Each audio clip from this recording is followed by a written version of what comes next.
A todos los presentes quiero darles una cordial bienvenida a esta videoconferencia del curso de Metodología de la Investigación. Mi nombre es Pablo Juan Cueva Chávez, soy docente del curso y para mí es un gusto el poder estar cada semana compartiendo con ustedes conocimientos, pero de manera especial estrategias que nos permitan desarrollar un plan de investigación de carácter empírico.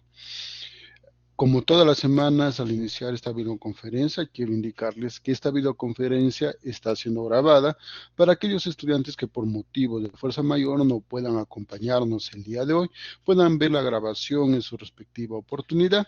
Aquellos que ven esta videoconferencia, bienvenidos sean. Ya, muy bien, entonces, sin más dilación, vamos a comenzar a compartir la presentación preparada para esta ocasión. Ya estamos en la semana número 13, como nos corresponde ya nuestra videoconferencia número 13, estamos en la semana número 13, es decir, estamos en nuestro módulo 12. El día de hoy vamos a ir avanzando un poco más en lo que hemos venido desarrollando las últimas semanas, desde la semana 9 para adelante, y el día de hoy vamos a hablar acerca de las estrategias para la redacción de la sección Metodología del Plan de Investigación. Para ello también vamos a hablar del diseño, de la investigación y de la operacionalización de variables o operación de variables. Muy bien, también vamos a hablar acerca del estilo de citación APA. Vamos a dar algunas pautas más de lo que hemos venido desarrollando también en anteriores videoconferencias acerca de estas normativas APA. Muy bien, entonces ya para iniciar, espero, ¿verdad? Que todos estén bien. Agradezco los saludos dispensados en el chat de la sala y, bueno, indicarles que vamos a dar inicio a esta sesión viendo en esta ocasión un video. Quisiera que le presten la mayor atención posible porque en este video se aborda un tema de capital importancia para nosotros. Ya que vamos a hablar del estilo AMP, este video nos advierte de algo. Muchas veces confundimos lo que es una cita con una referencia y hay que tener en cuenta que ambas, si bien están relacionadas, no son lo mismo. En tal sentido, este video me parece muy instructivo para tener presente este hecho. ¿Sí? Muy bien, entonces, sin más dilación, voy a apagar brevemente mi videocámara, mi micro, para que usted tenga una buena experiencia en la transmisión del video.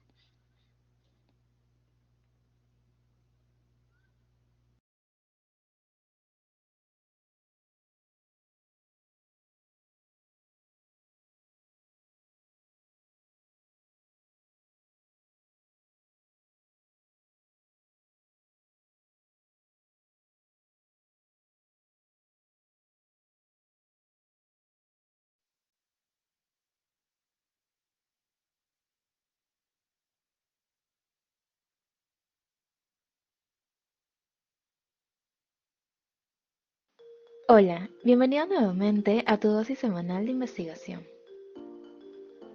Hoy te enseñaremos la diferencia entre dos conceptos que suelen ser bastante confusos al redactar una investigación. Hablaremos sobre las citas y referencias bibliográficas. Pero hey, antes de eso, ¿sabes por qué es importante citar? Existen tres razones fundamentales para ello. La primera, por un tema ético y legal, para retribuir a un autor por las ideas e información que hemos tomado de él para nuestro trabajo. La segunda idea es para facilitar a los doctores la ubicación de los documentos o fuentes consultadas para nuestra investigación y así permitirles profundizar en el tema. Y por último, para dar fiabilidad a nuestro trabajo, pues quedan documentadas todas las afirmaciones que hemos hecho en nuestra investigación, es decir, es un respaldo científico para lo que hacemos. Y ahora sí, ¿cuál será la diferencia entre una cita y una referencia bibliográfica? Una cita es una mención breve a una idea o documento ajeno, que se suele colocar dentro del texto.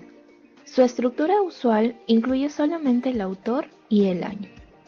Por otra parte, la referencia es una descripción más detallada del libro, artículo o fuente general de donde obtuvimos determinada idea. suele ir al final de todo el documento, en forma de una lista, ya sea ordenada alfabéticamente o según el orden en que ha ido apareciendo su cita en el texto. Y ojo con esto. Para toda cita colocada en el texto, debe ir una referencia bibliográfica completa al final del documento.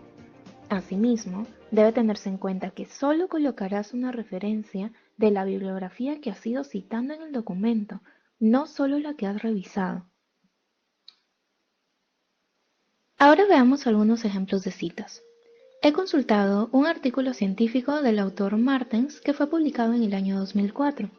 Leí todo el documento y saqué una idea muy interesante que era sobre la relación entre la calidad del transporte público y el uso de la bicicleta. Entonces, he parafraseado algunas ideas y he redactado un párrafo. Entonces, ¿cómo es que voy a citar? Al final de todo el párrafo, que ustedes pueden observar, yo coloco entre paréntesis el autor, coma, el año en que fue publicado el documento. Esa es una primera forma. Pero una segunda forma de cita sería incluyéndola dentro de un párrafo, dándole sentido por medio de algún conector. Por ejemplo, en este caso hemos colocado según, y miren cómo sería la cita. Martens, que es el autor, ya no se escribe dentro del paréntesis, sino fuera, y dentro del paréntesis quedaría solamente el año, 2004. Entonces, según Martens, existe una relación, etc. ¿Sí? Entonces, esta es una segunda manera de citar. Incluir la cita dentro del texto y cuál sería su estructura. Fuera del paréntesis se escribe el autor, el apellido del autor, y dentro del paréntesis el año en que fue publicado el artículo, libro o la fuente que hayamos usado. Y por último, miren cómo sería una referencia. Si se dan cuenta, ya incluye muchísima más información que una cita. La cita solo traía el autor y el año, mientras que una referencia trae el autor, el año de publicación, el título del artículo, el nombre de la revista donde está publicado el artículo, el volumen y número de la revista y el número de páginas donde está el artículo. Me da una información entonces mucho más detallada. Y aquí una nota importante. No puedes olvidar que la estructura de la cita o referencia dependerá siempre del estilo utilizado. El ejemplo anterior seguía el estilo APA. ¿Pero qué es eso? Seguramente que cuando te han dejado un trabajo o empezaste a redactar tu tesis, entre los lineamientos estaba usar el formato APA. ¿Pero qué significa?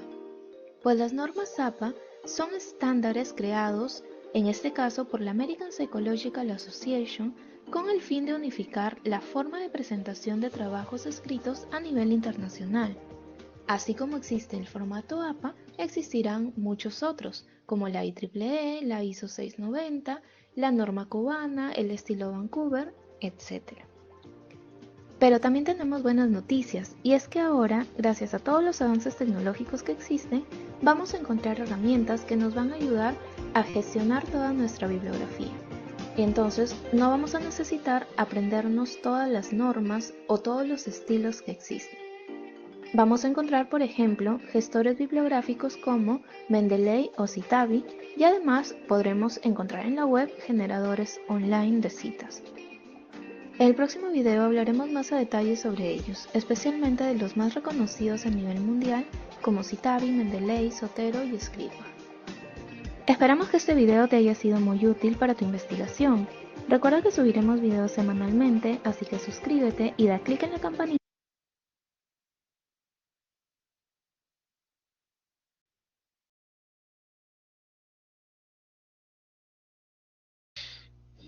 Muy bien, entonces, ¿de qué trata el video presentado?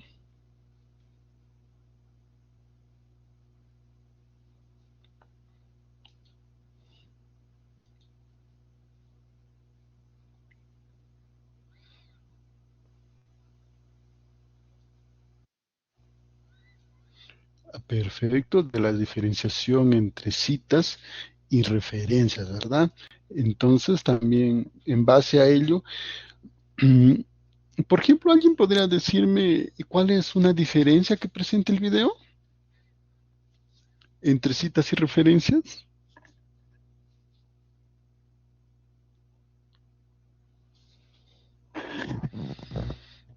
¿Alguna diferencia que se acuerden acerca de las citas y las referencias?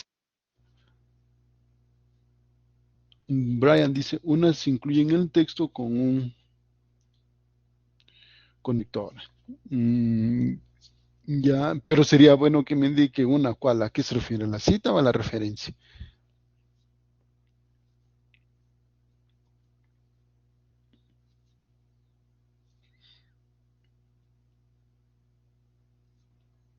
Mm, A la referencia. Ya lo vamos a ver luego. Eh, y muy bien. ¿Y cuál sería la importancia de los estilos de citación y referenciación? Que en el video se aborda de alguna u otra manera. ¿Cuál es la importancia de citar y referenciar?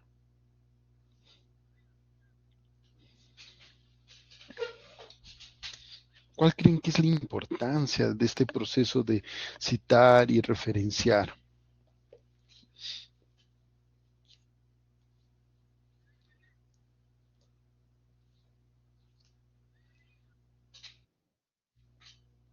Adelante, Sol. Puede utilizar el micro. Para la credibilidad de la investigación, también los autores que nos hemos basado para que no se vea el plagio o en caso de que, para poder justificar también la información. Excelente. Tiene mucha razón, Sol. Es para, como usted señala, para mostrar a los autores que estamos, darle credibilidad a nuestro trabajo, ¿no? Y mostrar lo que hemos indagado. Sí, excelente.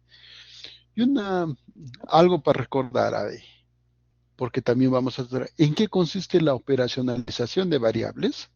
¿Recuerdan alguien en qué consiste?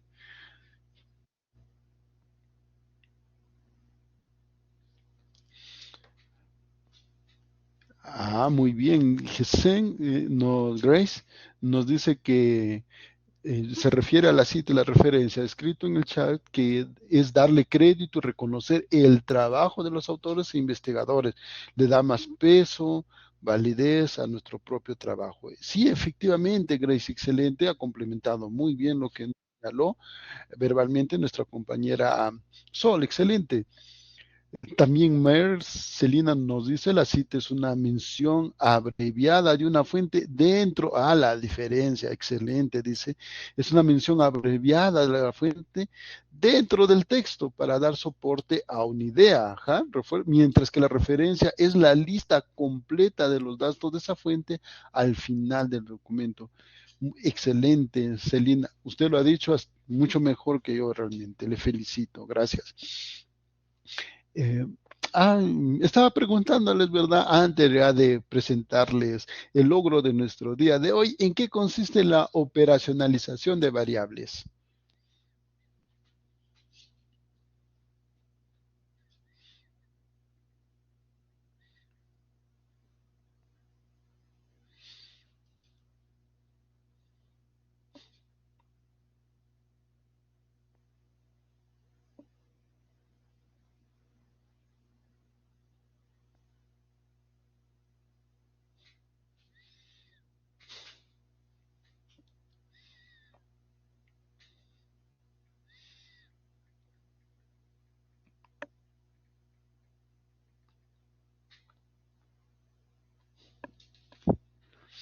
¿Alguien se acuerda así? ¿Qué es la operacionalización de variables?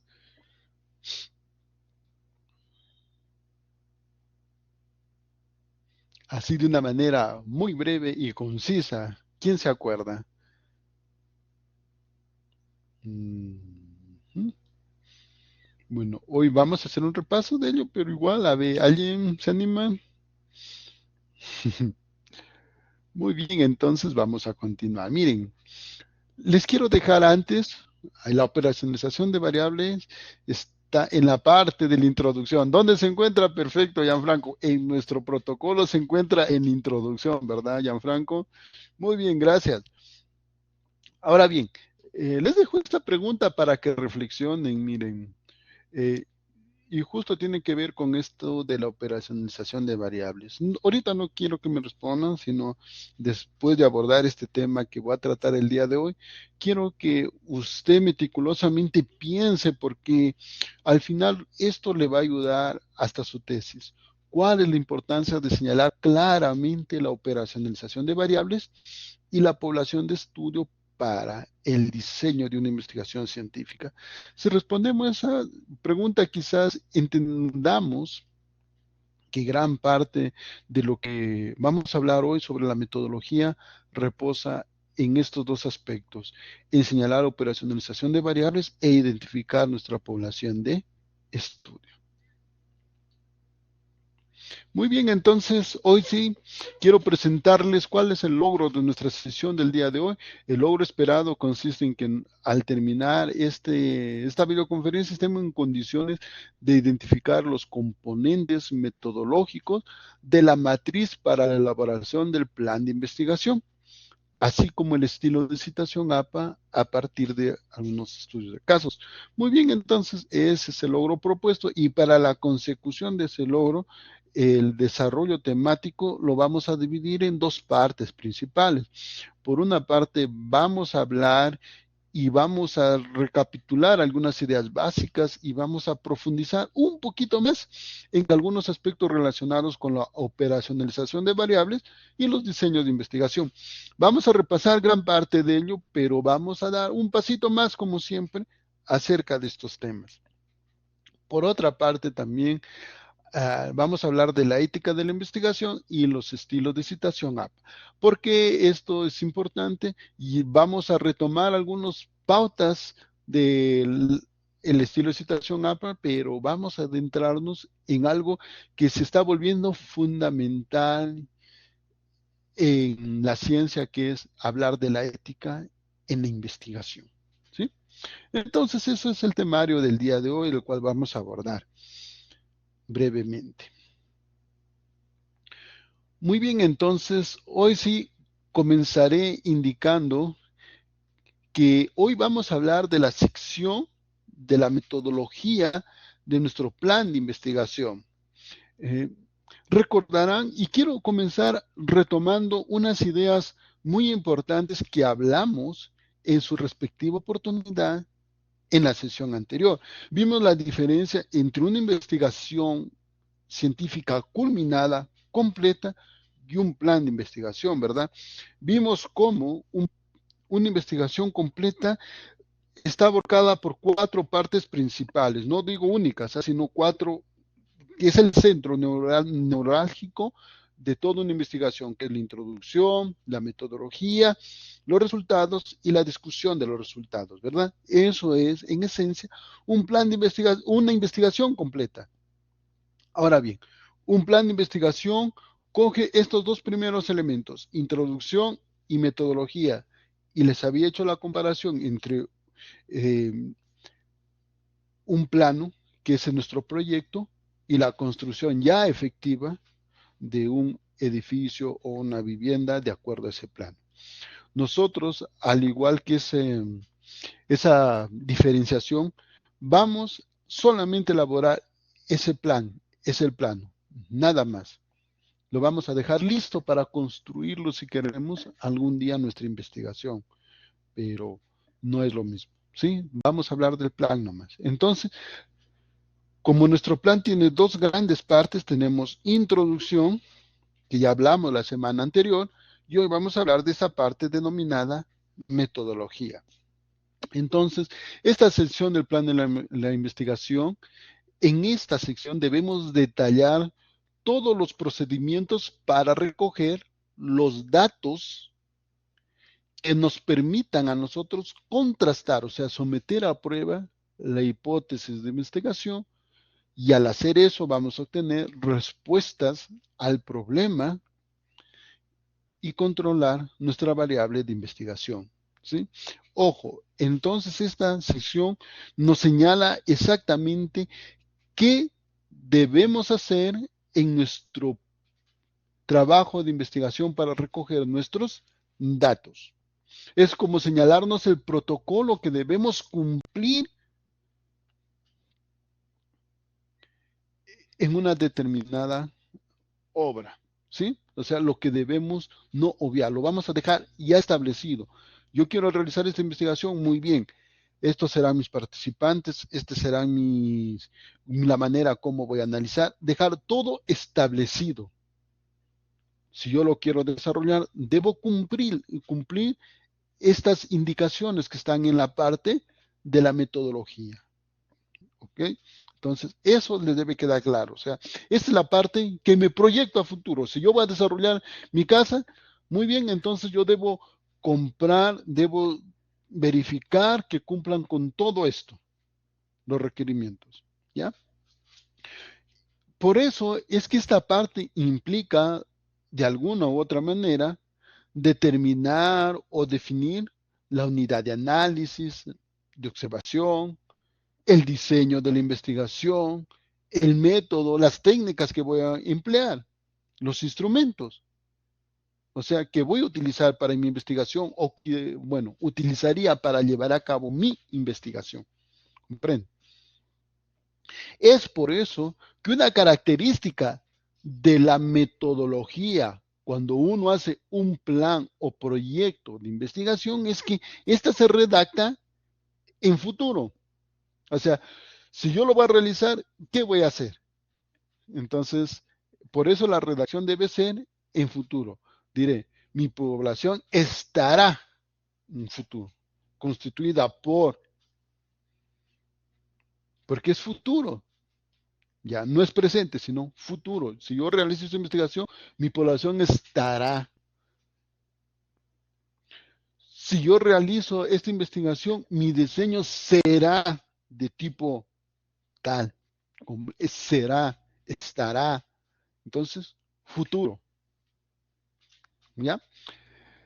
Hay que tener en cuenta esto porque, y esta es una diferenciación muy importante cuando uno presenta un proyecto de investigación y la tesis final. En el proyecto siempre esta parte va en futuro. Y cuando uno presenta ya su investigación culminada, esto está en pasado. Muy bien, ¿alguna pregunta está ahí? Queda claro entonces, es todo una proyección de lo que uno puede hacer a futuro. Muy bien, entonces iniciaremos nuestro recorrido. Y vamos a darle una inspección general de lo que va a contener en nuestro protocolo de la universidad toda la sección metodología. ¿Y por qué hago mucho énfasis en esta parte en nuestro protocolo? Porque recordarán que hay una parte que les señalé que algunos lo colocan en la introducción, otros en la metodología y que dependerá del protocolo de cada universidad, de cada entidad. Es la operacionalización de variables. Nosotros lo vamos a colocar como parte final de nuestro capítulo denominado introducción. Hay otros que lo colocan al inicio. ¿Ya? Pero lo que va a contener sí o sí nuestra sección metodología va a ser el enfoque de la investigación, que vamos a recapitular algunas ideas que hemos señalado las primeras semanas, el alcance de la investigación, el diseño de la investigación, la población y muestra. Acá voy a adentrarme un poquito más a un tema completamente novedoso para ustedes. La unidad de análisis, la unidad de observación. Voy a retomar la diferenciación entre ambas. Vamos a hablar del método de la investigación, pero de una manera particular, como muchos manuales lo han abordado por años y se ha quedado como tradición ya colocarlo en los protocolos de esa manera. Vamos a hablar de las técnicas de instrumentos recojos que están anclados particularmente al hecho de la operacionalización de variables.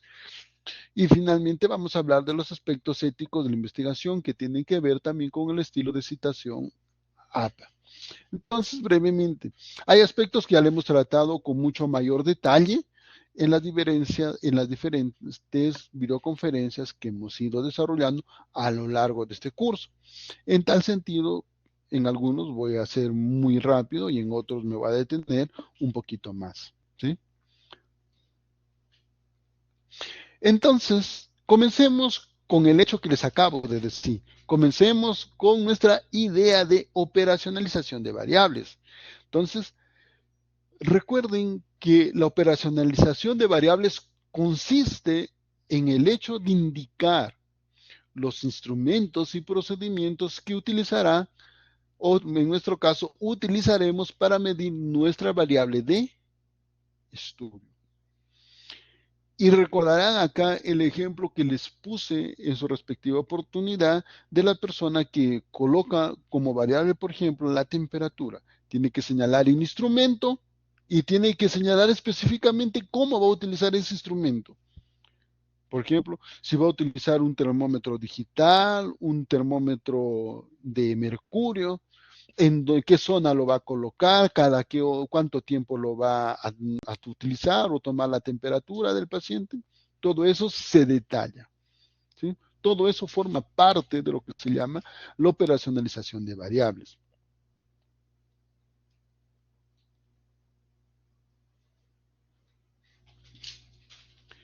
Ahora bien, en la operacionalización de variables, un hecho importantísimo que juega capital importancia en la ciencia es la utilización de instrumentos para nuestra investigación.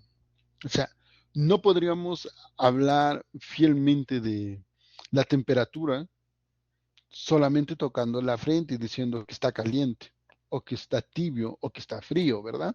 Entonces, hay instrumentos que nos permiten medir la temperatura, como el termómetro.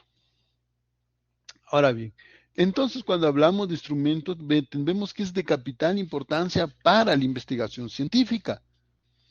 Y tenemos que decir que en la ciencia o en la investigación científica, sobre todo en el ámbito de las ciencias vinculadas con las humanidades y las ciencias sociales, tenemos dos tipos de instrumentos: estandarizados y otros construidos especialmente para o específicamente para un estudio. Los estandarizados son aquellos instrumentos que uno coge de lo que ya está, de lo que se utiliza en el mundo.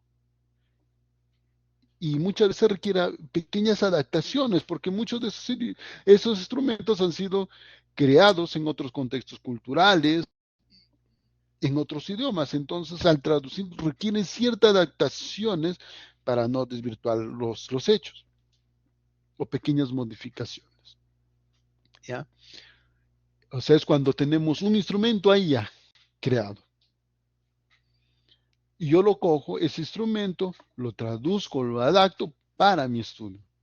Y la otra es cuando yo lo construyo de la nada y lo alzo desde cero con un marco teórico que me permita decir, voy a consignar esto, esto, esto, esto y esto.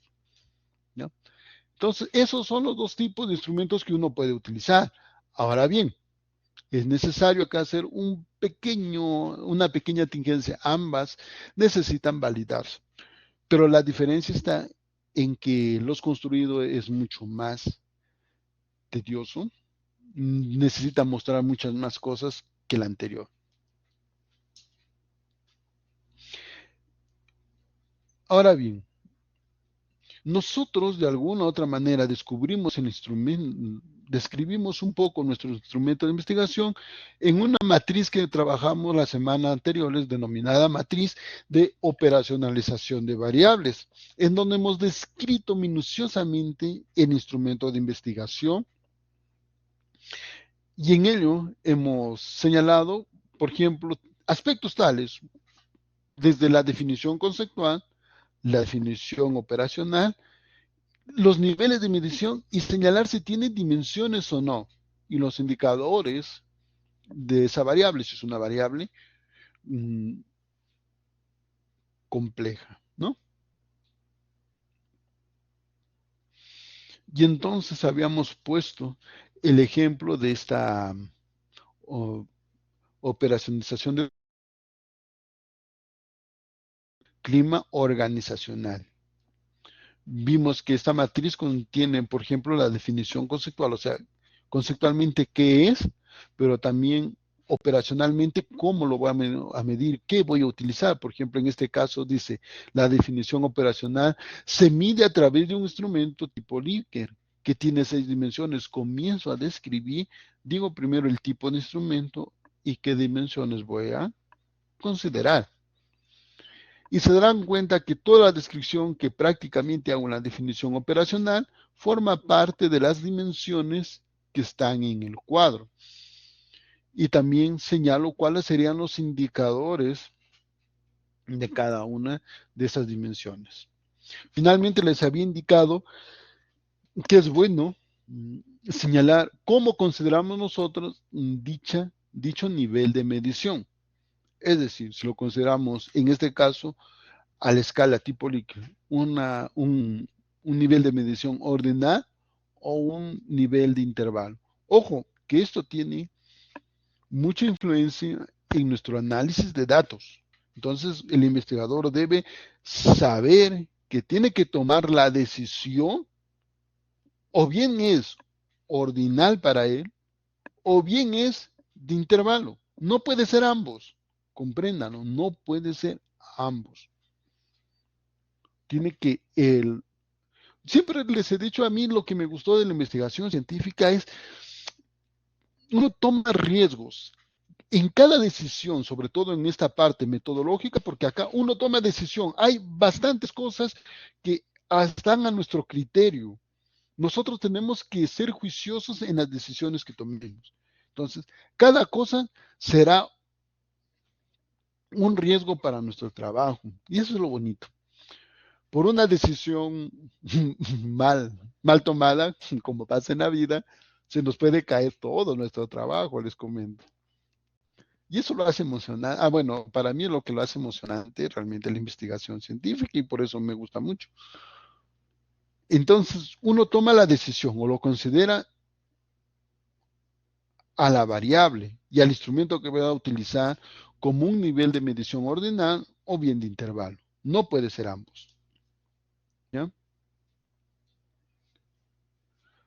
Muy bien, entonces, dicho eso, hoy sí, tomado eso, sabiendo que es la definición de nuestra variable, vamos a hablar acerca de los diseños. Recordaremos entonces, para tratar de manera general, esto lo hemos tratado las primeras semanas, lo hemos reforzado casi la mitad del ciclo, que para hablar de los diseños tenemos primero que enmarcarnos en dos grandes enfoques, investigaciones cuantitativas por un lado e investigaciones cualitativas por otro lado. Habíamos dicho que en el enfoque cualitativo, cada método tiene su diseño. Por ejemplo, si yo cojo la metodología denominada teoría fundamentada, su diseño será de teoría fundamentada. Si yo cojo el método de etnometodología, por ejemplo, mi diseño será etnometodológico. O sea, hay una correspondencia exacta entre la metodología y el diseño en los métodos cualitativos.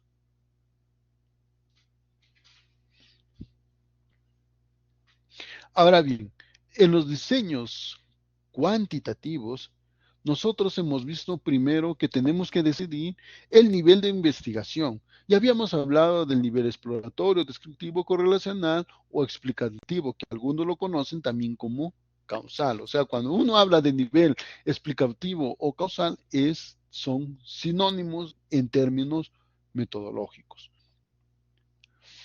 Les había dicho, para resumir muy breve, que las investigaciones exploratorias son aquellas donde el investigador quiere indagar un fenómeno novedoso o poco estudiado.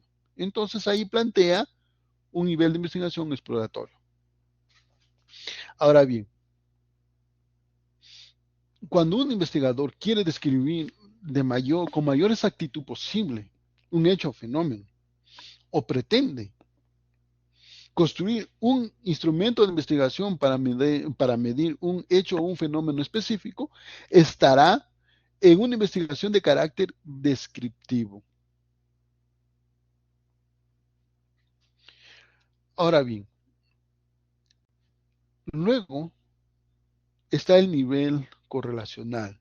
El nivel correlacional implica que un investigador pretende mostrar que dos variables van juntas, sin poder determinar cuál es la causa, cuál es el efecto. Mostrar que ambas variables ahí van juntas, manejadas, que están relacionadas.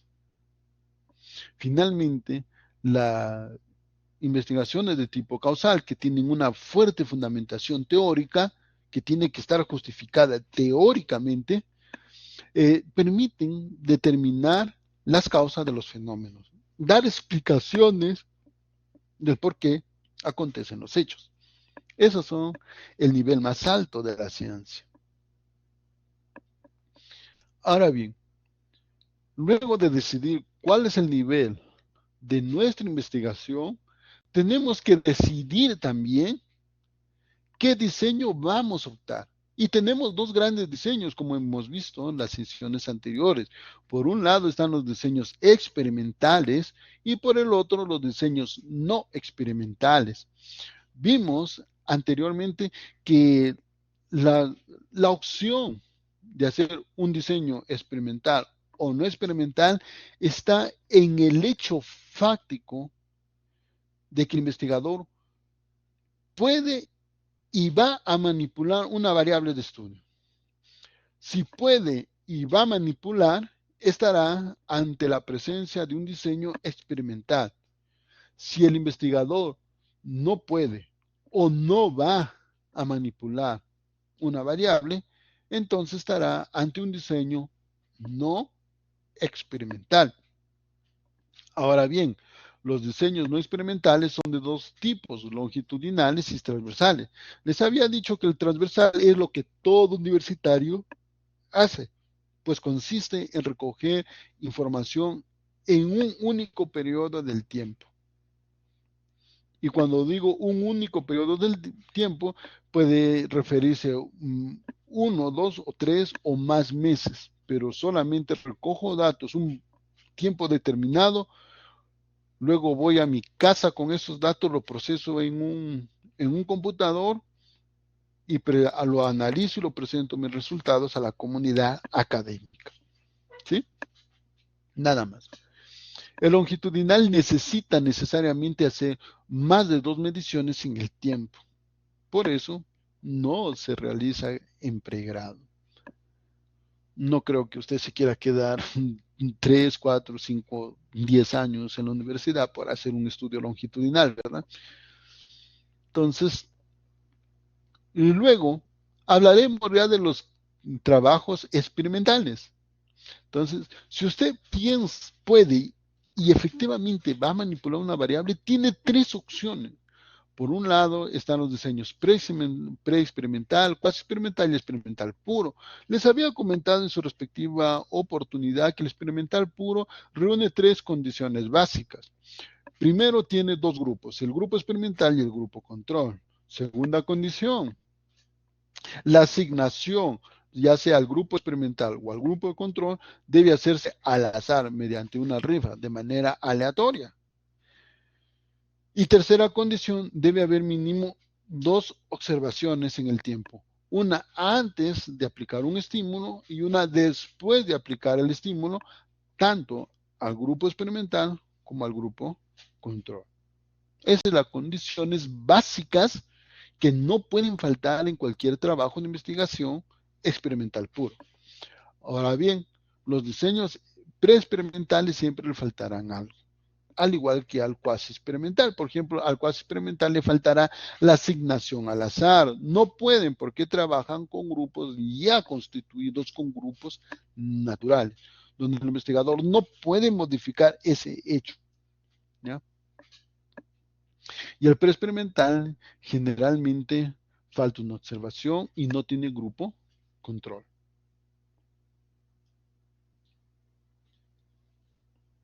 Ahora bien, algo que voy a especificar, porque esto nos viene de una tradición, quiera sí o no, que le he seguido por años.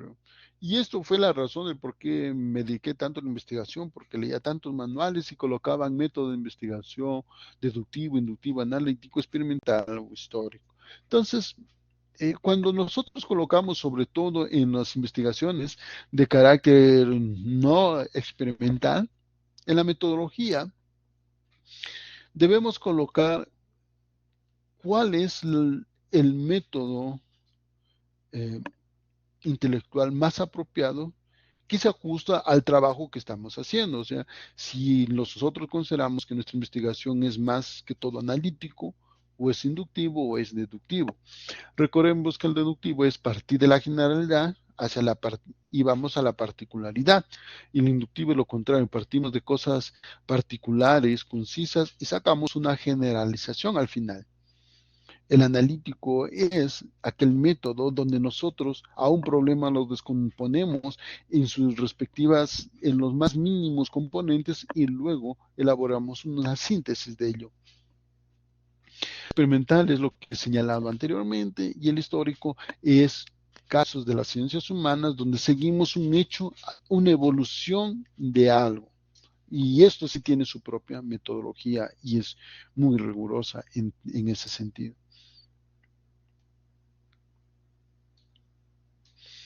Ahora bien, nosotros vamos a hablar además de técnicas y herramientas.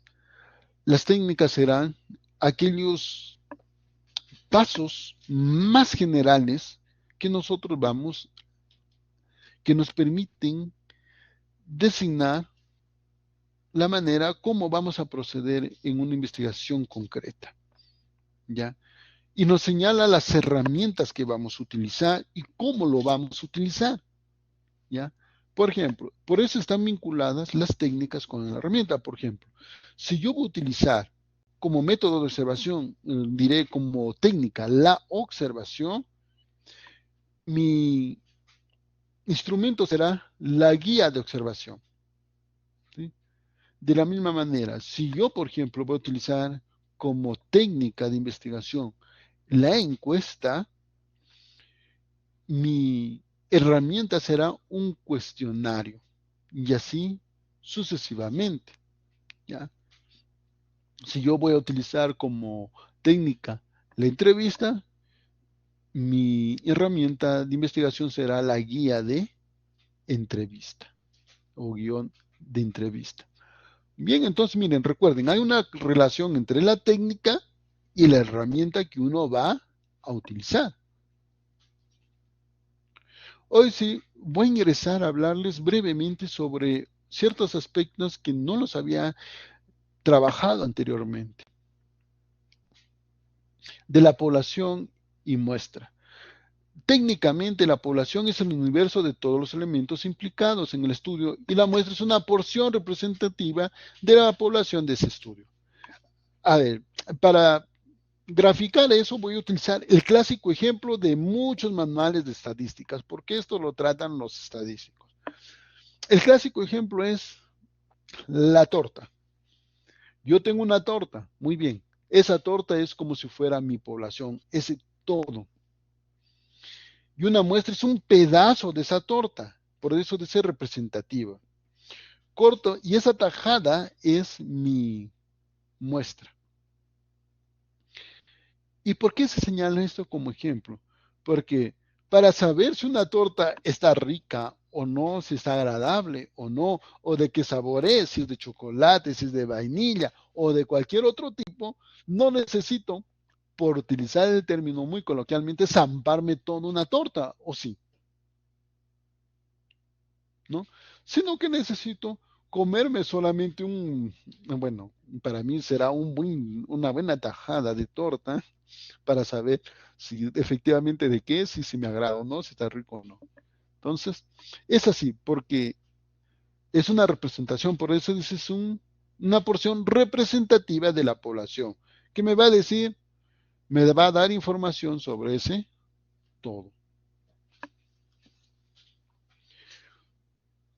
Entonces, esa es lo que se llama población y muestra.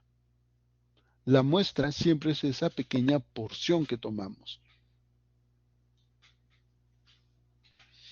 Ahora bien, en investigación existen dos tipos de muestra. Por una parte están las muestras no probabilísticas y por la otra parte están las muestras probabilísticas. Eh, Como su nombre les indica, en las muestras probabilísticas, la elección de quienes van a formar parte del estudio se hace a través de técnicas vinculadas a la teoría de la probabilidad. Y en las muestras no probabilísticas se omite este hecho. Ahora bien, en las muestras no probabilísticas tenemos algunas casi clásicas que son por conveniencia, ocasional o accidental, la bola de nieve, etcétera. En las muestras probabilísticas también tenemos ciertas particularidades como el muestreo simple, muestreos sistemáticos por conglomerados. Ahora bien, hablaré un poco sobre las muestras no probabilísticas porque les comento, las investigaciones cualitativas suelen usar generalmente estos muestreos no probabilísticos. Quisiera que me presten atención. Por ejemplo, una muestra no probabilística por conveniencia es, yo estudio en la Universidad Privada del Norte. Yo estoy haciendo mi investigación y estoy haciendo una investigación dentro de la universidad y cojo como muestra a mis compañeros de clase. Bueno, es una muestra por conveniencia porque están a mi alcance, están a mi disposición. Una muestra ocasional o accidental es el clásico. Yo no sé si usted, bueno, no creo, porque algunos ni siquiera han votado aún. Cuando terminan las votaciones, sucede el hecho que aún existen ahí afuera del local de votación, algunas veces las instituciones vinculadas con encuestadoras tienen su gente que al salir nos preguntan, ¿y por quién votó usted? Indistintamente. Eso es por accidente, que está a la mano. O sea, yo estuve pasando y de casualidad me preguntaron a mí. Esto es por accidente. Por si acaso eso no es al azar, es por accidente. Es muy distinto. Ahora bien, está la bola de nieve. Yo le entrevisto, por ejemplo, en este caso a Celina. Y Celina me recomienda que le entreviste a Grace. Y Grace me recomienda que entreviste a Gianfranco o encueste a Gianfranco. Entonces eso se llama bola de nieve.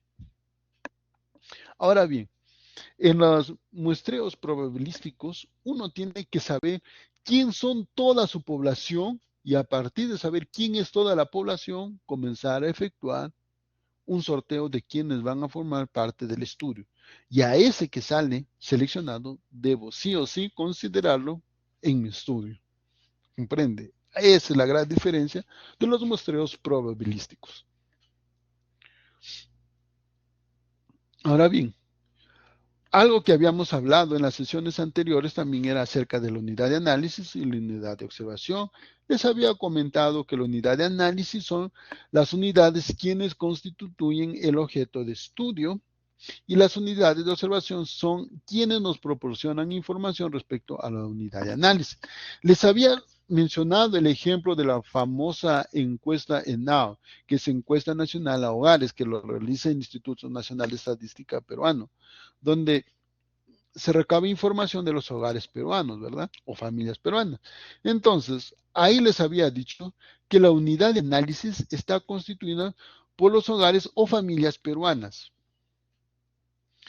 pero que la unidad de observación en ese caso está constituido por el jefe de familia, que puede ser el esposo, la esposa, el abuelo o el tío, quien está a cargo o quien está al frente de un núcleo familiar.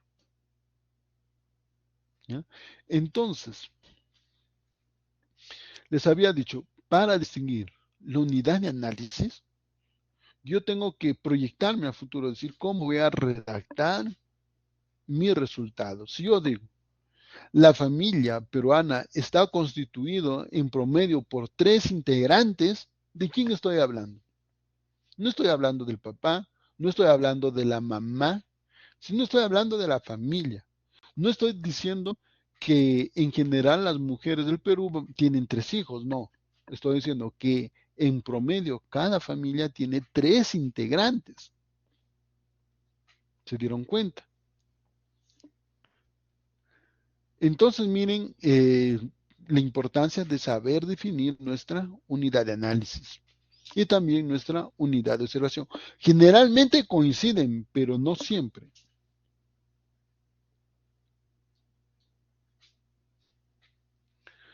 Ahora bien, en nuestras investigaciones, nosotros también vamos a hablar de las técnicas de recojo de datos y análisis de datos. En los recojos de datos hacemos una descripción de la manera como vamos a aplicar los instrumentos de investigación. Entonces, por ejemplo, acá debemos señalar aspectos tales como yo le voy a encuestar o voy a contratar a encuestadores experimentales. Ya. O entrevistadores profesionales, si fuera el caso. Segundo, si yo voy a hacer una encuesta, por ejemplo, yo le voy a entregar a la persona esa encuesta o no, o lo voy a leer la pregunta para que me responda. Entonces, todo eso forma parte de lo que constituye el recojo de datos, o sea, señalar la manera como voy a aplicar esos instrumentos de investigación. El análisis de datos, por otra parte, son todos los procedimientos estadísticos o metodologías que me permiten hacer el análisis de mis datos. O sea, una vez que yo termino el recojo de datos, ¿cómo los voy a procesar y luego analizar para comenzar a escribir ya mi informe? ¿Qué voy a utilizar? Por ejemplo, si yo he decidido hacer estadísticas descriptivas, yo tendré que decidir qué tipo de estadísticas descriptivas voy a utilizar. Por ejemplo, voy a utilizar diagramas de caja, voy a utilizar quizás números como o tablas como pueden ser coeficientes de correlación. Entonces, yo debo saberlo de antemano cómo voy a hacer ese análisis en mi trabajo. Debo saberlo. ¿Por qué? Porque eso me va a permitir hacer el repaso eficiente de todo el proceso estadístico que yo necesito utilizar, o en su defecto, toda la metodología cualitativa que requiere ese análisis.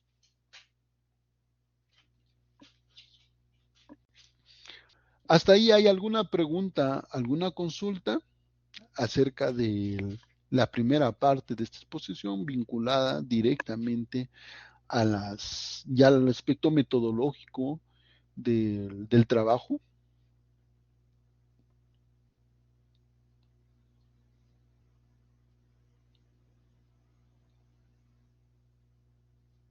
¿Alguna pregunta, alguna consulta?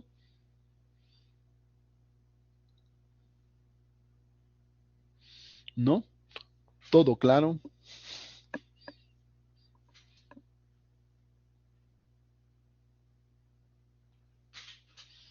Y bien, entonces pasaré brevemente a tratar algunos aspectos vinculados con el APA y la ética de la investigación. Miren, esto de la ética y la investigación ya forma parte, sí o sí, de la investigación científica. Es por eso que no podemos hablar ya de investigación científica sin abordar de la ética y la investigación. Y tengo que señalarles lo siguiente: cuando uno examina todo lo que se habla de la ética, evidencia que se tratan de dos aspectos, si bien es cierto, relacionados, que pedagógicamente no son los mismos. Un aspecto de la ética está referido a los sujetos de estudio, o sea, a quienes van a formar parte de mi estudio. Aquellos sujetos o mis unidades de análisis o mis participantes, como quieran. ¿Quiénes son los participantes? Ya, referido a los participantes del estudio. Y por otra parte, otro aspecto general de la investigación es cómo yo, un investigador que recién se inicia, me vinculo con otros investigadores. ¿Ya? Entonces, nunca debemos perder entonces que la ética y la investigación está ceñida por estos dos grandes elementos. Primero, la ética con respecto que debo tomar respecto a los participantes de mi estudio y por el otro, cómo yo me vinculo con otros investigadores. Ah, sobre los sujetos de estudio, miren, ahora se habla de los principios éticos, ¿ya? La próxima semana les voy a indicar un documento, el informe Belmont, que usted debe buscarlo, consultarlo, porque todos los manuales, el APA, el Chicago, el Harvard, todos ellos están basados, todos sus lineamientos éticos en este documento, y que verdad es un poquito grande, pero les recomiendo leerlo todo porque es importante, el informe Belmont. Ahora bien, acerca todos estos tienen los principios que todos señalan, pero hay un principio sobre el cual uno podría decir que emana el resto, o que fundamenta el resto, o se relaciona con el resto íntimamente. Y ese es el respeto a la dignidad, o sea, el bien de la persona se superpone a cualquier otro criterio científico. ¿Y a qué se refiere esto? Yo no puedo tomar a un sujeto como un medio para conseguir mi fin. O sea, yo no puedo tomar a alguien, estudiarle sin su consentimiento. Yo no puedo tomar la entrevista, los datos de un sujeto que entrevisté, aunque fueran por meses y años, y que después no quiso ya formar parte del estudio, no puedo considerar sus relatos si él ya no está de acuerdo con la investigación. ¿Comprenden? Entonces, recuerde bien, el bien o respecto a la dignidad se superpone a cualquier otro principio científico o a otro criterio científico. Muy bien. Ahora bien, la ética con respecto a otros investigadores hay que vincularle a dos aspectos centrales. En primer lugar, el respeto a las ideas y aportes de otros autores. No debemos tomar, no debemos adueñarnos, no podemos robar las ideas de otros y hacerlas pasarlas como nuestras. Ese es el primer aspecto sobre el cual reposa sobre todo el estilo APA. Las citas y las referencias reposan sobre este principio, sobre este aspecto. Pero hay otro, ojo, y que tiene que ver, y por eso, con algo que quizás ustedes lo vean de manera superflua, con la portada de los trabajos que presentan, tal como la T2, referido a la veracidad de los datos, ¿ya? Uno, no podemos fabricar datos, ¿ya? En primer lugar, no podemos estafar a alguien, o sea, no podemos crearnos datos falsos para demostrar que nuestra hipótesis era verdadera. Eso no se hace nunca, nunca, nunca, ya. Eso es lo primero. Pero hay otro que muchas veces pasamos por alto y tiene que ver con nuestra portada de nuestros trabajos, en nuestro caso, que no podemos atribuir colaboración a personas que no elaboraron un trabajo.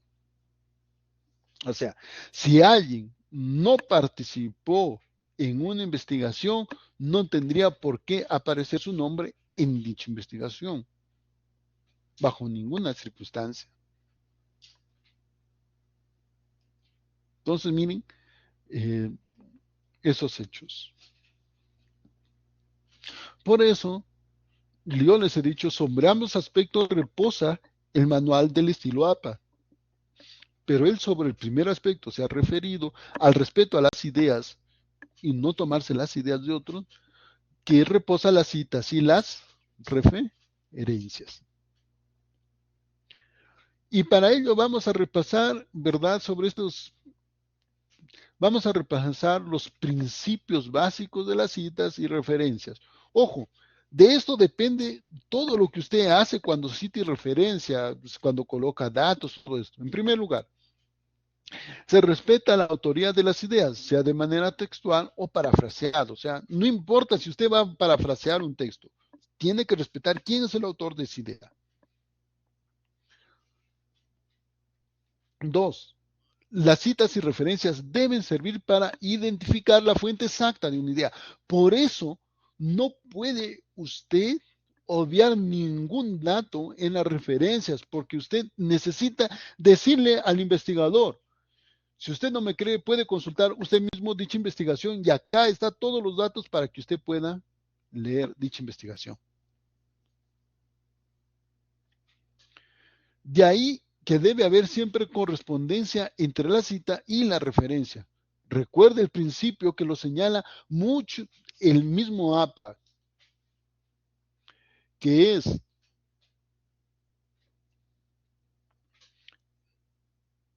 para cada cita una referencia, para cada referencia debe haber una cita. ¿Sí? No sé si tienen alguna pregunta, alguna consulta de todo lo abordado hasta ahí.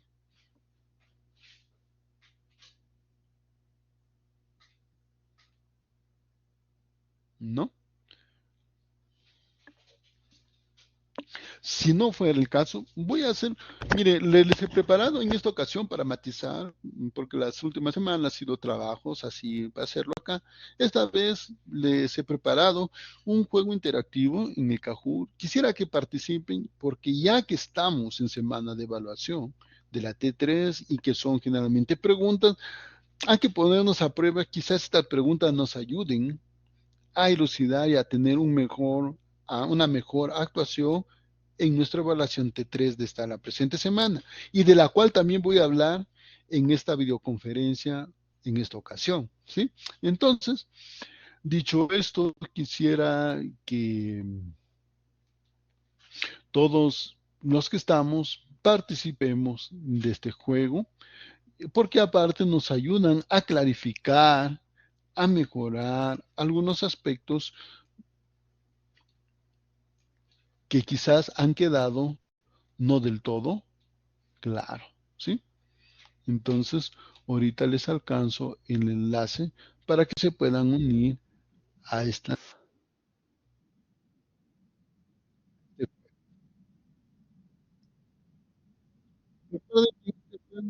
No hay en el podio, simplemente para una observación, para entretener nosotros, pero que nosotros ganamos todos, ganan todos ustedes, gano yo, ganamos todos participando, ¿sí? Así es que adelante. Vamos, ya está Gianfranco, anímense, recuerden que jugamos esto y vamos a seguir con el desarrollo de lo que es nuestra T3, y también quisiera mostrarles un ejemplo de cómo pueden ir avanzando la parte de la metodología en esta semana.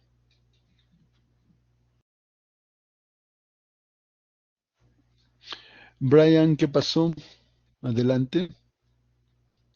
Allá está Brian. Vamos a ir compartiendo la pizarra, bueno, la pantalla para el juego del Kahoot. Sí, adelante. ¿Dónde está Celine? ¿Dónde está Rachel?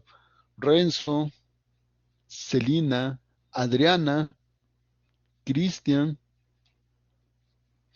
Desesperamos.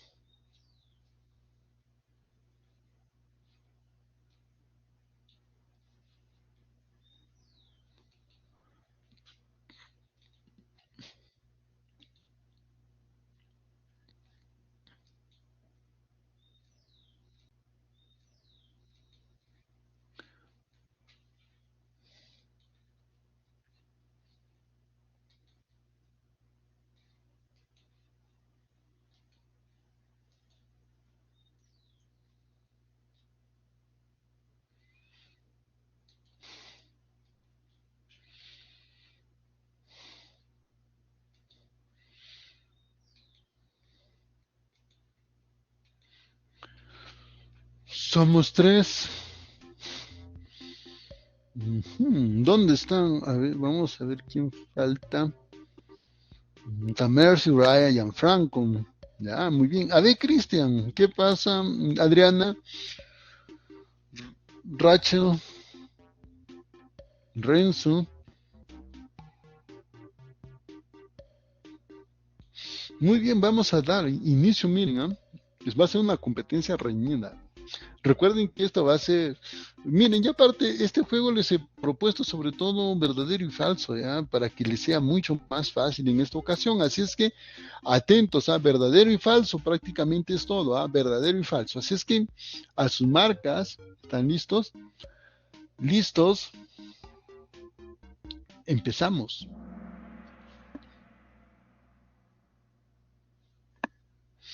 Operacionalización de variables, diseño y ética en investigación.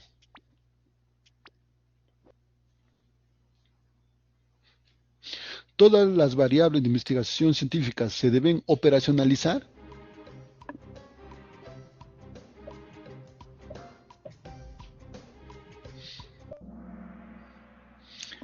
Perfecto, eso es verdadero. Muy bien. No podemos dejar ninguna variable sin operacionalizar. Segunda. ¡Tarán! De la operacionalización de variables se deriva el proceso metodológico de una investigación.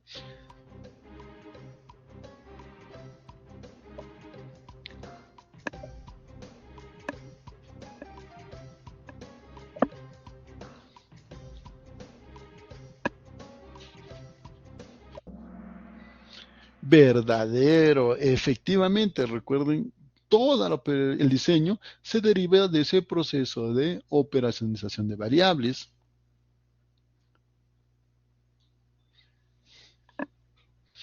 Dos operacionalizaciones distintas deben dar resultados iguales en dos investigaciones científicas similares. Ajá.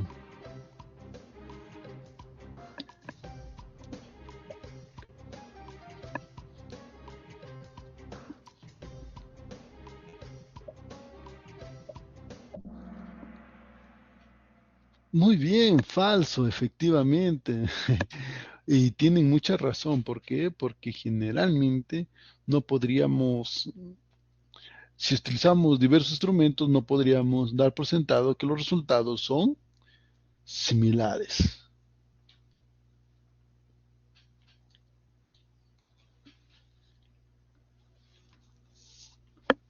Los instrumentos estandarizados no requieren validarse en una investigación.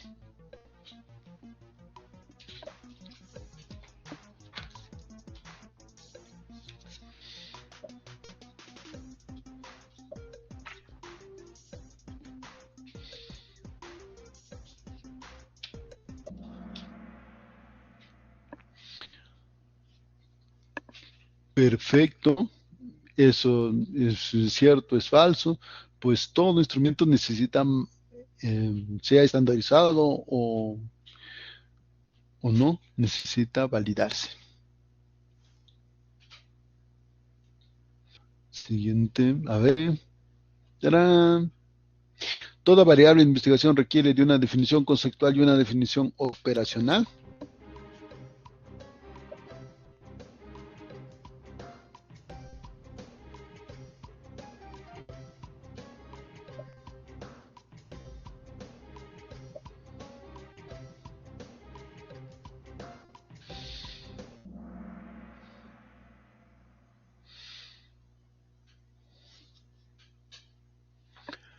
Muy bien, entonces miren, dice, ambas necesitan tanto de la definición conceptual como operacional. Toda investigación. La teoría fundamentada constituye un método y un diseño en investigación cuantitativa.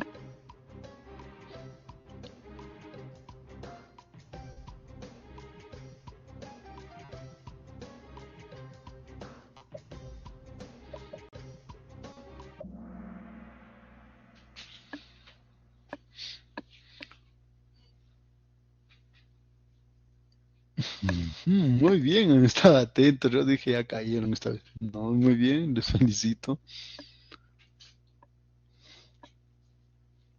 Los diseños transversales y longitudinales pertenecen a las investigaciones experimentales.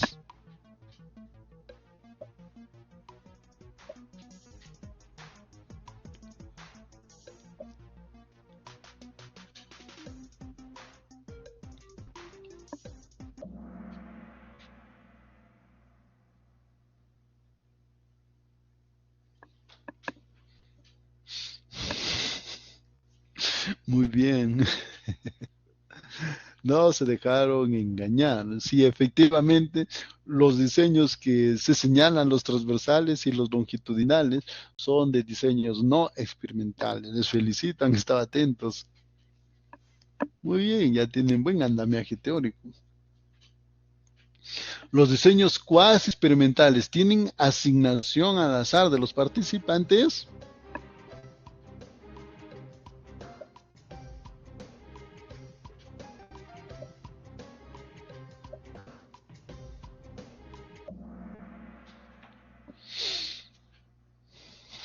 Mm, Muy bien, es falso porque los diseños cuasi experimentales trabajan con grupos naturales o grupos ya constituidos. Muy bien, les felicito, por eso es falso. Siguiente.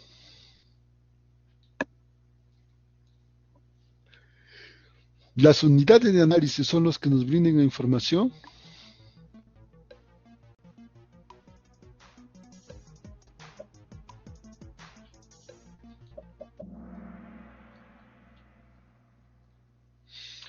A ver, acá se desvidieron.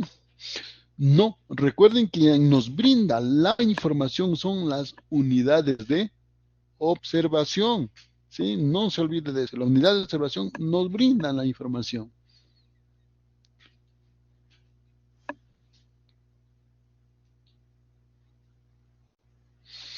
Algunas veces coinciden unidad de análisis y de observación.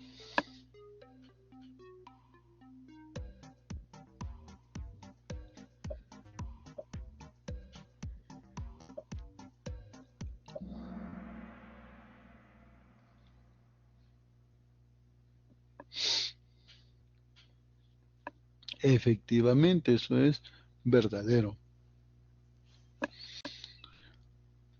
Hmm. No constituye una técnica de recojo de datos. A ver.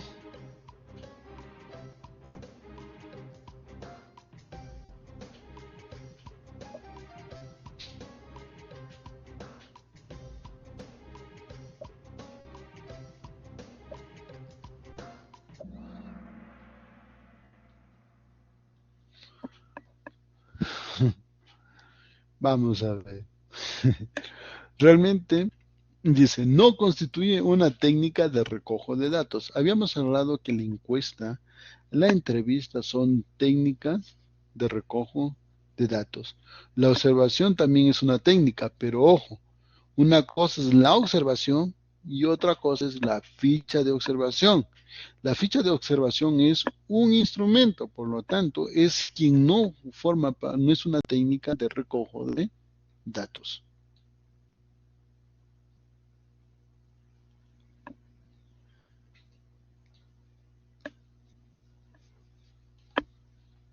La cita no solo es una norma de redacción, sino un criterio ético de investigación.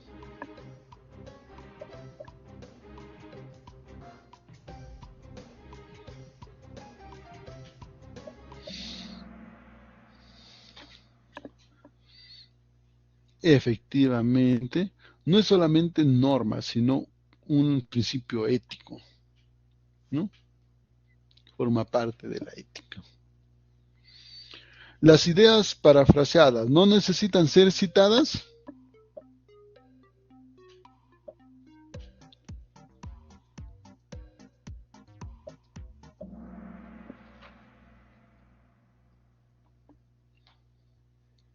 Eso es falso. Toda idea, no importa si es parafraseada o resumida, debe ser citada adecuadamente, ¿verdad?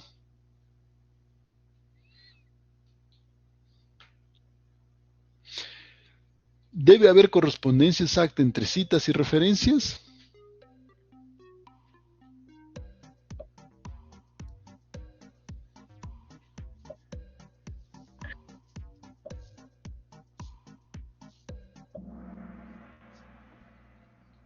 Muy bien, verdadero, porque si no hubiera correspondencia, no podríamos eh, identificarlo apropiadamente para nuestro estudio, ¿verdad? Muy bien.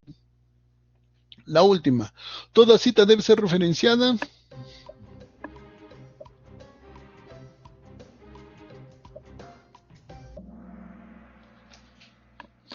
Verdaderos, les felicito, ¿ve?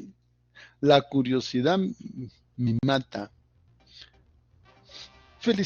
Felicitaciones, Maricel, Gianfranco, así, y en nuestra punta está Michelle, mis felicitaciones. Muy bien, entonces con eso hemos visto cómo hemos podido cumplir prácticamente con nuestro logro propuesta en esta ocasión. Les felicito, realmente ha sido bien reñida la participación en esta ocasión. Eso significa que han estado atentos, pero sobre todo que hemos logrado nuestra meta propuesta para el día de hoy. Entonces,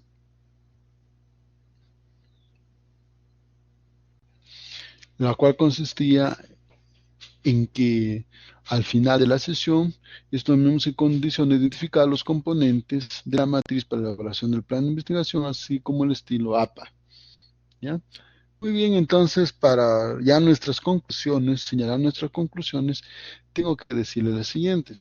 Recuerden que la parte de la metodología del plan de investigación eh, parte de la identificación de las variables y su operacionalización. Nunca se olviden de eso. Por eso está situada, en nuestro caso, en la parte introductoria de nuestro plan de investigación.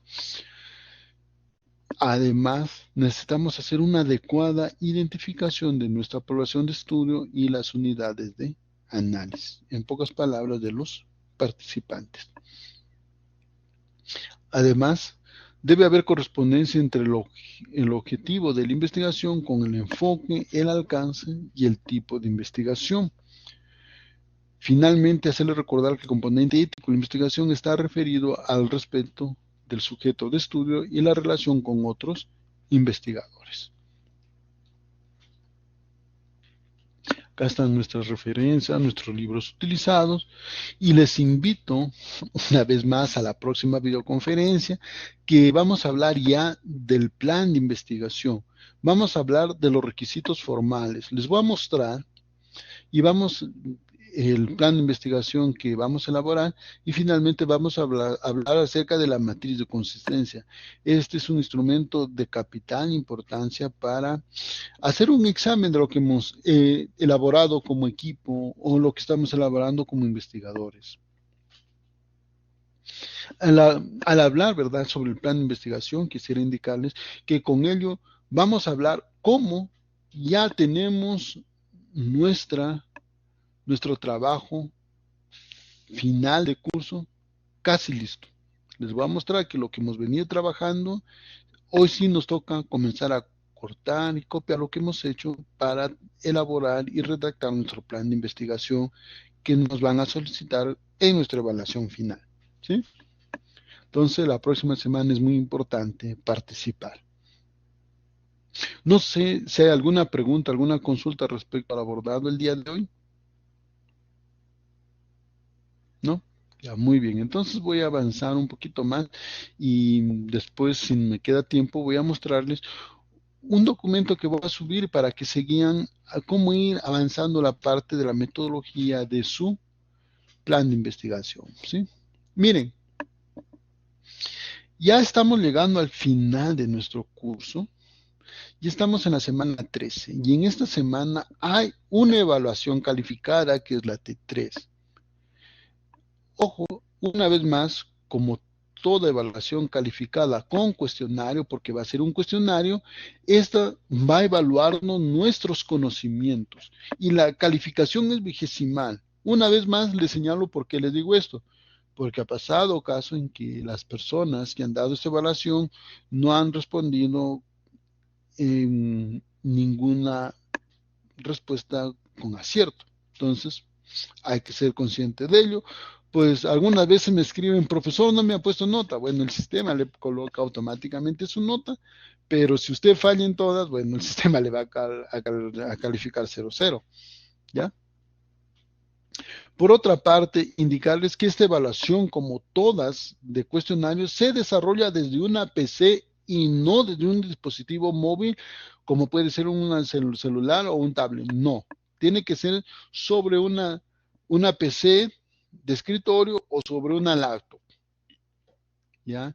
¿Por qué? Porque esta evaluación debe ser supervisada con su mano. Si es de una PC de escritorio, usted debe contar con una cámara web. Eso es de uso obligatorio. Y si es con una laptop, su cámara de su laptop debe estar en perfecto estado. Usted debe garantizar eso. ¿Ya? ¿Por qué? Porque esta evaluación será supervisada por su MADI. Ahora bien, antes de hablar sobre su MADI, quisiera indicarle lo siguiente. No vaya a confundir una vez más la evaluación calificada T3 con el cuestionario del módulo de la semana denominado cuestionario 12. No, no, no, no. ¿Por qué? Porque la T3 está en una carpeta individual. Si usted examina, se encontrará al pie de lo que se conoce semana 13. Además, es una actividad supervisada con su MADI.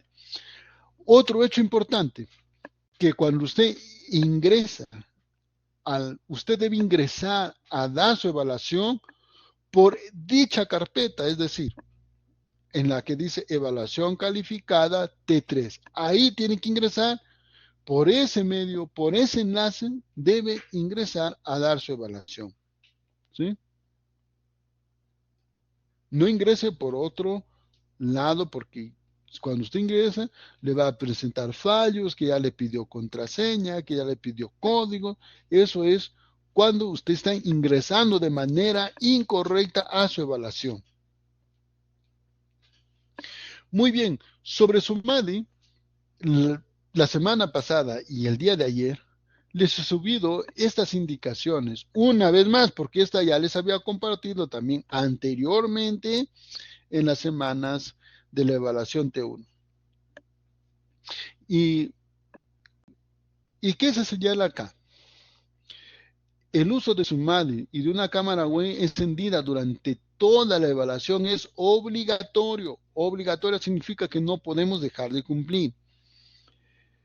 ¿Por qué? Porque esto busca prevenir el plagio y la suplantación de identidad,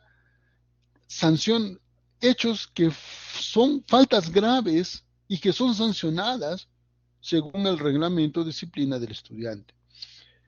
Y son sancionadas y tenemos que hacer uso de esta herramienta SUMADI y de nuestra cámara porque es un requisito no solamente de la universidad, nos exige SUNEDO, es obligatorio para la universidad, para el docente y para ustedes. ¿Sí? O sea, no es una maldad de su docente, por si acaso. Entonces, ¿cuáles son las indicaciones para la evaluación? Porque esto se toma en cuenta. La evaluación es individual. No está permitido la presencia de otra persona.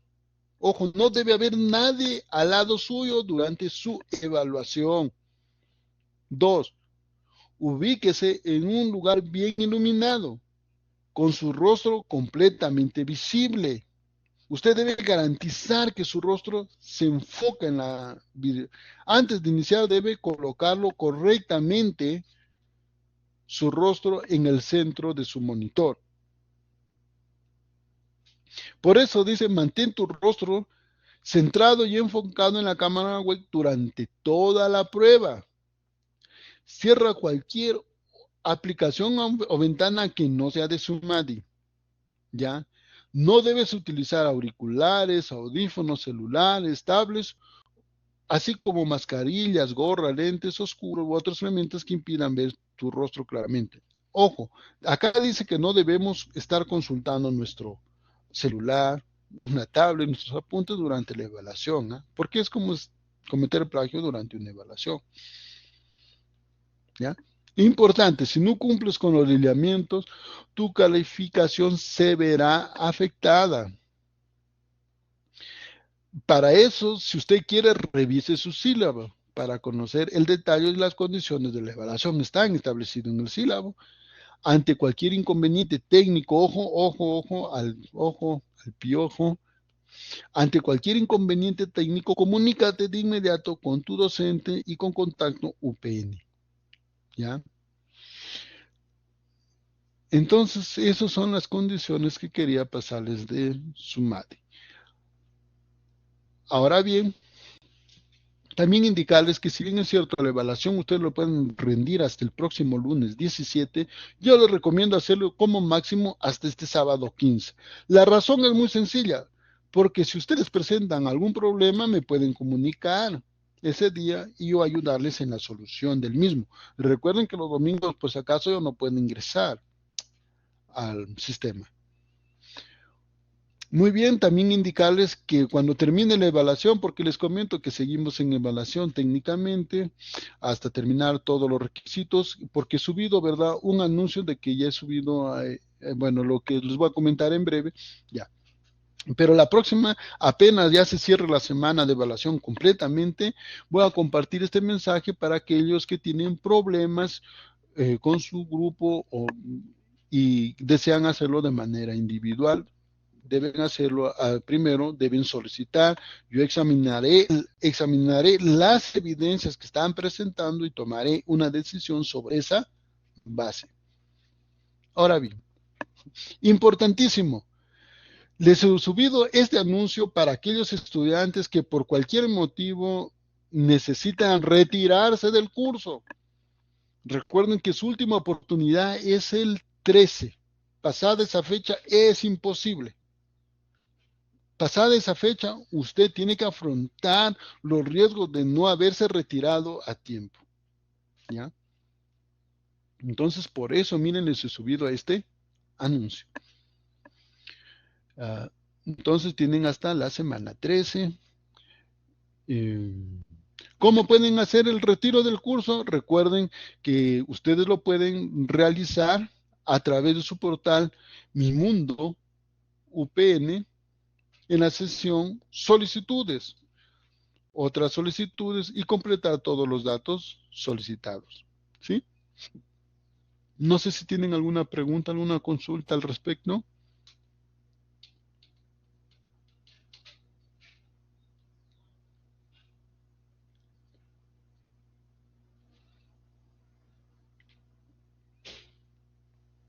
¿No? Entonces, ya antes de terminar, quisiera colocarles, esta es una hoja que les voy a subir como material complementario.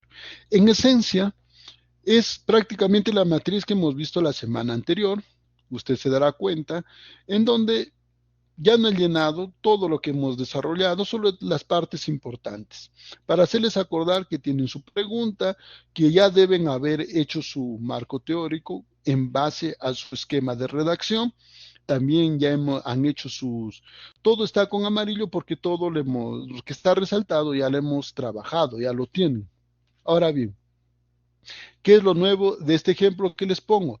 La manera de cómo pueden ir redactando y haciendo sus partes de la metodología que hemos abordado el día de hoy. Por ejemplo, acá dice unidad de análisis. ¿Cómo deben fundamentar? Colocar algo así, por ejemplo, de acuerdo a Zona y Mancini, las unidades de análisis constituyen, voy citando. Y luego digo, en tal sentido, nuestra unidad de análisis está constituido por los docentes. O sea, señalo qué es una unidad de análisis y luego digo quién va a ser mi unidad de análisis.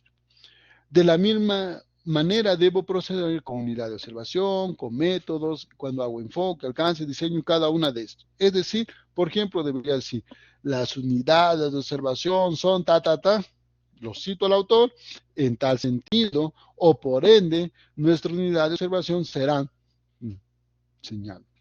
¿Sí? Muy bien, entonces, y con eso ya van a tener prácticamente la próxima semana verán cómo prácticamente tienen su plan de investigación ya elaborado. Lo vamos a ver la próxima semana. Y cómo hacerlo también a partir de las matrices. Entonces, les animo, lo voy a subir este ejemplo para ustedes. Muy bien. Entonces, es todo lo que quería compartir esta semana con ustedes. Yo estoy muy contento, realmente ya les había dicho la semana anterior por sus resultados en AT2, ya todos tienen su nota, ya todo está subiendo al sistema. Recuerden que hasta el día de hoy, si hubiera alguna observación, para una corrección, tenía solo hasta hoy para presentar, luego de ello ya no hay posibilidades, no les puedo atender bajo ninguna circunstancia. Entonces, muy bien. Yo me estoy muy contento realmente con los resultados de la T2. Espero que en esta evaluación final que voy a abordar la próxima semana siga así. Y les deseo para esta semana éxitos en su evaluación T3. Muy bien, si no hay ninguna pregunta en esta ocasión, quiero despedirme de ustedes. Este turno del curso, de la videoconferencia de este turno, ha concluido. Les agradezco su presencia, que tengan muy buenos días y éxitos en su evaluación. Gracias.